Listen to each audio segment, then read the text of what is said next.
What's harder than getting rich? Staying rich. Just kidding, it's still a lot harder to get rich. Just follow a few simple money rules and your fortune will last forever. Unfortunately, for a lot of ultra-rich people, basic financial sense doesn't come naturally. Stanley Kirk Burrell grew up in poverty with a single mother and 8 siblings in an overcrowded East Oakland apartment, but he beat the odds and became a superstar. At the peak of his career, Burrell was making a reported $33 million a year.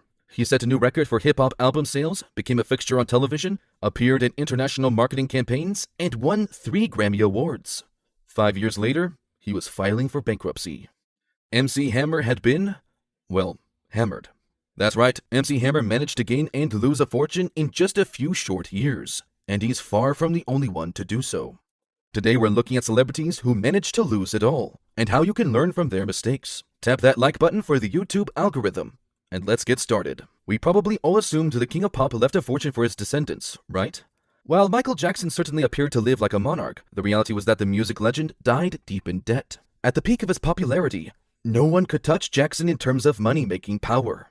His 1982 Thriller is still the best-selling album in American history. Its 13-minute-long music video played every hour on the hour on MTV for months. Jackson was so widely adored that even Disney wanted a piece of him, and opened a 3D movie attraction in its parks called Captain EO, featuring the pop sensation. The theme park video content was produced by George Lucas and directed by Francis Ford Coppola. It was around this time that Jackson made a financial decision that would help him weather all the other, much worse decisions that would follow.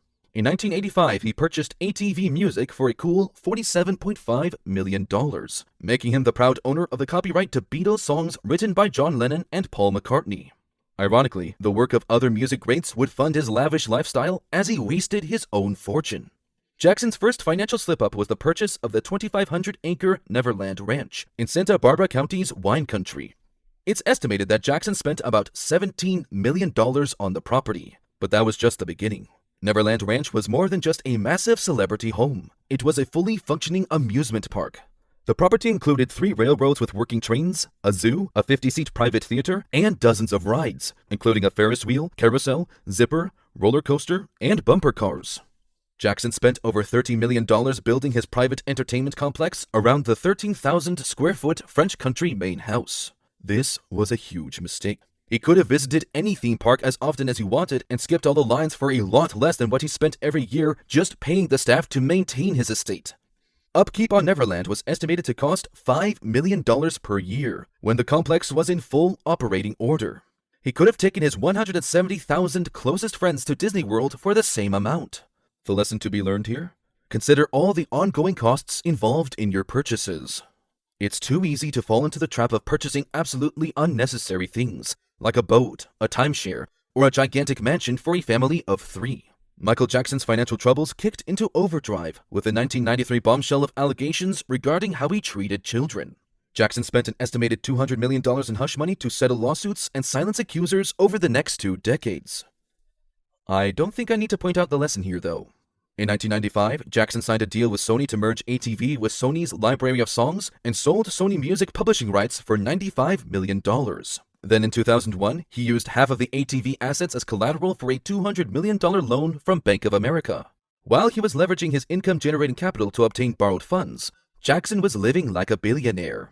Former employees described watching him leaf through magazines and order every single item advertised. He spent almost $8 million a year on travel and antiques. He flew to London to shop the way others would visit a local mall, with the addition of a private jet, an entourage, and an entire floor of a 5-star hotel, of course. He was known to hand his children stacks of thousands of dollars as spending money. The result was that Jackson could not climb out of debt. He owed money to a lot of people and corporations and accrued fines, lawsuits, and other expenses at a staggering rate. Here is lesson 2. Don't let your lifestyle outpace your earnings. Michael Jackson kept making money. So much money that he thought he could continue to keep upgrading his lifestyle. We're all familiar with the urge to treat ourselves to a nicer car, wardrobe, or vacation when we get a pay raise. But we should take a lesson from Michael's mistakes and stick to our budget. In 2005, the singer was spending $20 to $30 million more than he earned each year. Michael Jackson planned to use his first tour in over a decade to claw his way out of debt. But his death in 2009 revealed he was nearly $500 million in debt. Fortunately for his family, Jackson's estate earned over $1 billion in the year following his death, leaving his father and all-around piece of human garbage, Joe Jackson, to observe that his son was worth more dead than alive. I can't believe a parent could say that for their own child. Alright, moving on from the king of pop to the king of 90s action movies?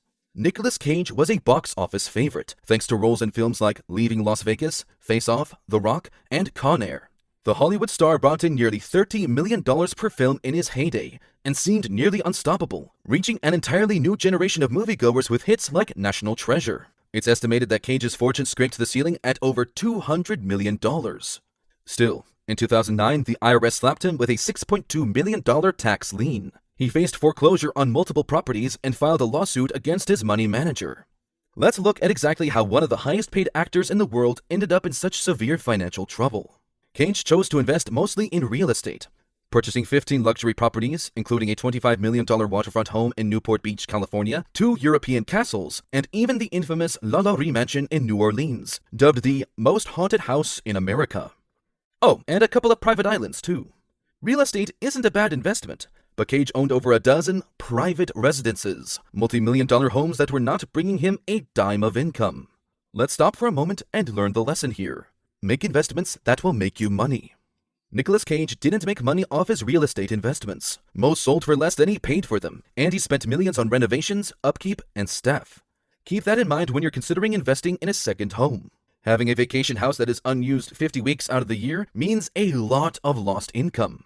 Cage claims his financial problems stem from his business manager, Samuel J. Levin. In October 2009, the actor slapped Levin with a $20 million lawsuit, stating that his manager had failed to pay taxes when they were due and placed Cage in speculative and risky real estate investments. Levin fired back with a counter-complaint and responded to the lawsuit, stating that he had warned Cage he was living beyond his means, but that his client refused to listen to him. There is certainly some evidence to support Levin's claims, since Cage had a history of buying unusual objects, including a Lamborghini owned by the late Shah of Iran and even a pet octopus. The lawsuits have since been settled, and while the public may never know all the dicey details, we can still learn something from this. Hire a reputable financial advisor, but take responsibility for your finances. I'm not sure what Cage was paying Levin to be his money manager, but it was probably enough to warrant listening to him once in a while. It appears that Cage either completely ignored Levin's advice, or was so uninvolved with his finances that Levin was able to blow through his fortune before Cage noticed. Either way, not a good look. Having help making smart investment decisions is great, but it needs to be a partnership. After all, at the end of the day, it's your money on the line.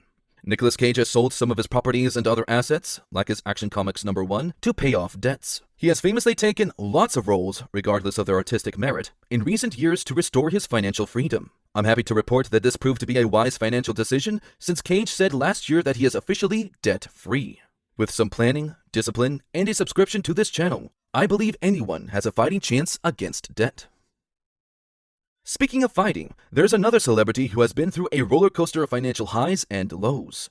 I bet you know who I'm talking about. It's none other than notorious heavyweight boxer Mike Tyson. Tyson's boxing talent was discovered at a juvenile detention center for boys, and legendary trainer/manager Cus D'Amato helped the young Tyson kickstart a thriving amateur career. Following his professional debut at age 18, Tyson was quickly billed as the world's next great heavyweight champion and amassed a string of impressive TKOs. He was named the world's youngest heavyweight champion in history just 2 years into his tenure. Over the course of the 58 fights that comprised his professional career, he collected 50 wins. But outside of the ring, Tyson's life was an absolute mess, including his finances. In 2003, the former pro declared bankruptcy. At the peak of his career, Tyson was earning about $30 million per fight. According to Forbes, he generated $400 million from his career earnings in boxing. But even being one of the top-paid athletes in the world can't cushion you from all of life's realities. Tyson was convicted and served a 3-year sentence on the eve of a fight with undisputed heavyweight champion Evander Holyfield. Following his parole, Tyson made a massive comeback in the ring before being stripped of millions and his boxing license after working up an appetite for something pretty insane during his 1997 fight with Holyfield: a human ear. The rest of his life was just as chaotic as that match. Multiple marriages and divorces, arrests, mental illness, and drug use. Perhaps all of these personal problems fueled a desire to compensate with spending because, wow, could Tyson spend. The former boxer has been outspoken about blowing through his fortune with ridiculous purchases. Tyson says over the course of 15 years, he purchased whatever he could dream of. He gifted his first wife a $2 million solid gold bathtub. He bought 3 Bengal tigers for about $70,000 each and kept an animal trainer on retainer for $125,000 a year. He had a collection of Rolls Royces that he was known for giving away on a whim. Once he even used one of the luxury vehicles to bribe a police officer. It's estimated that Tyson spent over $6 million on cars alone. He threw himself a birthday party with a guest list of 700 that cost him over $500,000. He even employed a personal hype man.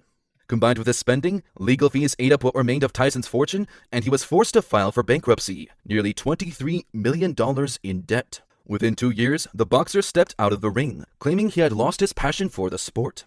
Tyson tried many things to repay his debts: entertainment boxing, promotion work, film and television roles, a best-selling book, and an Animal Planet docuseries about his passion for pigeon racing. Yes, you heard that right. But he has continued to be plagued by personal demons. In 2007, he was convicted of substance possession. In 2009, his 4-year-old daughter passed away in an accident at home. In 2013, he admitted to lying about his sobriety and was on the verge of passing away from alcoholism and substance use. What is the lesson to be learned from Mike Tyson? If you can't make good personal decisions, you can't make sound financial decisions. Your financial stability is directly tied to your emotional stability. And if you don't have control over your life in general, don't assume you can control your money either. Hire a professional, stop spending, and seek help. Whatever you have to do to get it together. It's unclear what Tyson's current net worth is, with estimates ranging from $3 million to $10 million. But it appears he is finally making smarter money moves, including a cannabis company called Tyson Ranch, a popular 2020 exhibition alongside Roy Jones Jr., and a successful podcast called Hotboxin' with Mike Tyson. Whatever his current fortune is, he has no plans to pass it on to his children, stating, "I can only hurt them if I give them money. They have to learn because if they have no aspirations and experience no adversity, at the slightest fight, they will give in." Let's hope this strategy pays off for the Tyson kids. Let's check back in on MC Hammer, shall we? Following the success of his first several albums, Hammer was sitting on a fortune of nearly $70 million. But like Mike Tyson, he spent money as quickly as he earned it. He purchased nearly 20 luxury cars, an equal number of thoroughbred racehorses, a private jet, and a helicopter. He spent more than $30 million renovating his California mansion, adorning it with gold-plated front gates, a bowling alley, and a personal recording studio. But unlike many other celebrities who have lost their fortunes, much of Hammer's was spent on others. In an effort to bring along as many friends and family on his ride to the top as possible, Hammer employed nearly 200 people in various capacities. His entourage alone was 40 friends deep. In total, the rapper shelled out almost $500,000 each month on salaries. Classic overspending resulted in a debt of over $13 million at the time of his bankruptcy filing, and he was forced to sell off his home for a measly $6.5 million. But unlike many of his fellow Riches-to-Rags Club members, Hammer emerged from the nightmare with his family and reputation intact. He even went on to say he feels like his downfall was a blessing in disguise, telling Oprah, "I wouldn't change a thing." Today, MC Hammer is a respected Silicon Valley entrepreneur, investor, and advisor. Over the past 3 decades, he's been involved in the early stages of companies like Pandora, Salesforce.com, and YouTube. He has an estimated net worth of $2 million. Which is nothing compared to his days of swimming in a pool shaped like his pants, but it brings us to perhaps the most important lesson we can all learn. Don't be afraid of a second chance. Regardless of what your financial situation is at the moment, you have the ability to turn it into something more. It may take time, learning, and patience, but if MC Hammer can do it, so can you. Now with the holidays coming up, you want to make sure you don't end up breaking the bank buying presents for people you don't really care about. Holiday shopping puts a huge financial burden on millions of people around the world, but you can avoid that. Check out the video I made about how to save money this holiday season, and I'll see you there.